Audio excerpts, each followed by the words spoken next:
Hi guys, how you're doing? I'm recording this at Edmonton International Airport. I'm flying out to British Columbia today for my birthday weekend as I turn 25 years old tomorrow.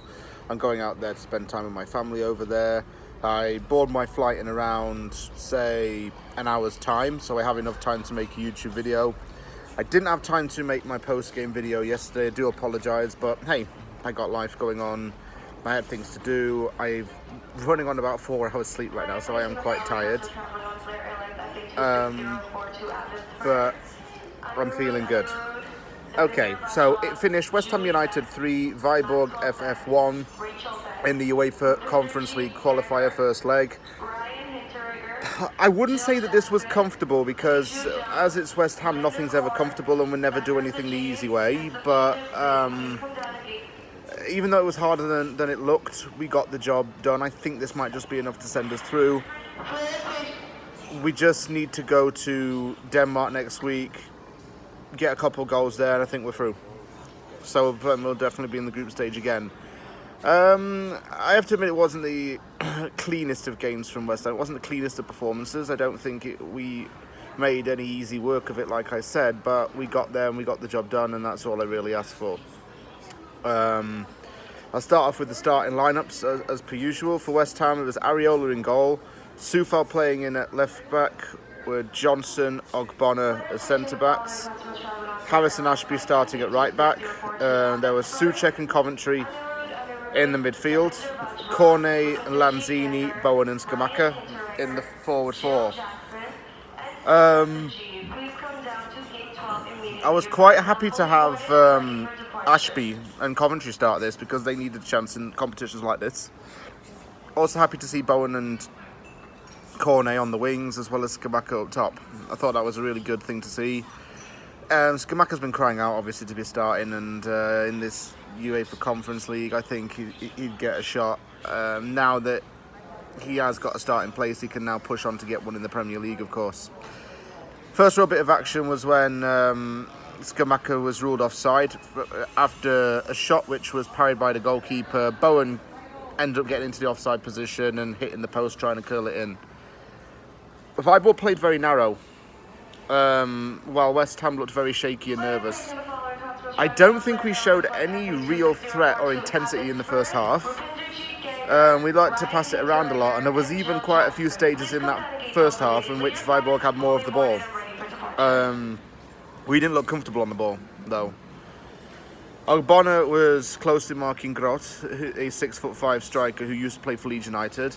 Ogbonna was doing a pretty decent job of that. And actually, having him back in the team and him captaining him were two very special things. And having an experienced player in our centre-back core, again, was really, really good. Viborg struck a shot off target, and I have to say the Czech boys again were looking a bit rough. Let's talk about Souček and Soufal in this game. Souček looked like he was just coasting a bit. Soufal didn't really make himself known, I don't think. This is the final boarding call for Air Canada Flight 162 Mind you, Toronto. All customers should now be on board through gate 64. mind you, sorry, I lost track of thought. Ashby looked a lot better in that right back position. He looked comfortable, he got into good positions. Ashby never really stressed. I felt that as the game was going to progress, it needed a goal, and West Ham got that goal. It came through Gianluca Scamacca getting off the mark in a very Gianluca Scamacca style finish. Cornet does well to make space for himself to cross it in. Scamacca's in a fairly crowded box, but he's in front of the goalkeeper to nod it into the net. Great cross from Cornet and an even better header. And those two could be like a very good combination. Do you know what I'm saying? They could be like, say, a Trevor Sinclair and Paolo Di Canio, or something like that. It's not just because Di Canio and Scamacca are both Italian, it's just an analogy I want to use. A winger crossing it in and a striker getting his head on the ball. That goal changed everything because West Ham looked more confident and the decision making improved. Still felt Souček and Soufal were slow, but it was still a good way to get off the mark, and it was 1-0 going into half time. Before the start of the second half, Manuel Lanzini came off on Pablo Fornals. Fornals going into the number 10 role. We've been crying out to put him in there, actually, because I think it's where his most comfortable position is. And little did we know at the time that he'd actually excel in the game in that role. He looked settled in the 10. He looked good. He was putting in a lot of graft. Ashby struck a shot from outside the box. I think it was punched over. Fornals showing good vision and forward thinking in his play. Souček even came close with a header. I think Souček had a little bit more involvement in the second half.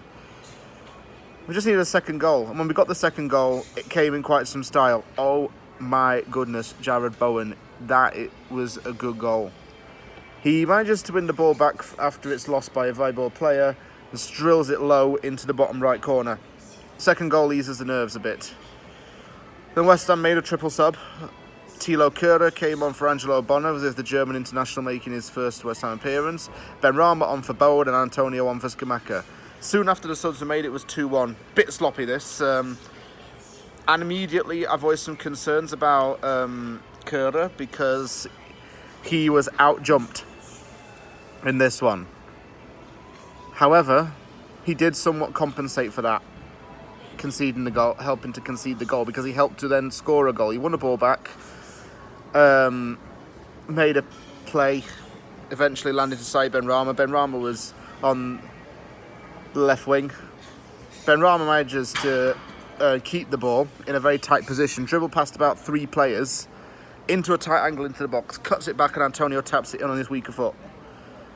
West Ham applied that pressure and got the reward. Cornet tried an acrobatic shot which then missed. I think it was blocked or saved, I'm not sure what.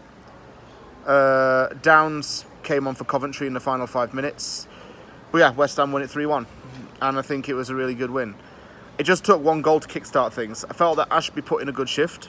Cornet and Scamacca look like they have a connection already. Fornals looked great in the 10. And Benrahma's magic was there to prove a point.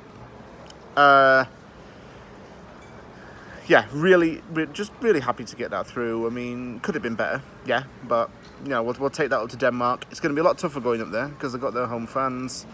It's going to be a lot colder. It's the northern hemisphere. It's in the northern end of Denmark, so we've got to go there and put in a performance, and then we'll go through and it'll all be fine. Thanks so much for watching this video. If you like the video, give it a thumbs up and don't forget to sub for more content. Take care, everybody. I board my flight in around 50 minutes, and I will see you all soon.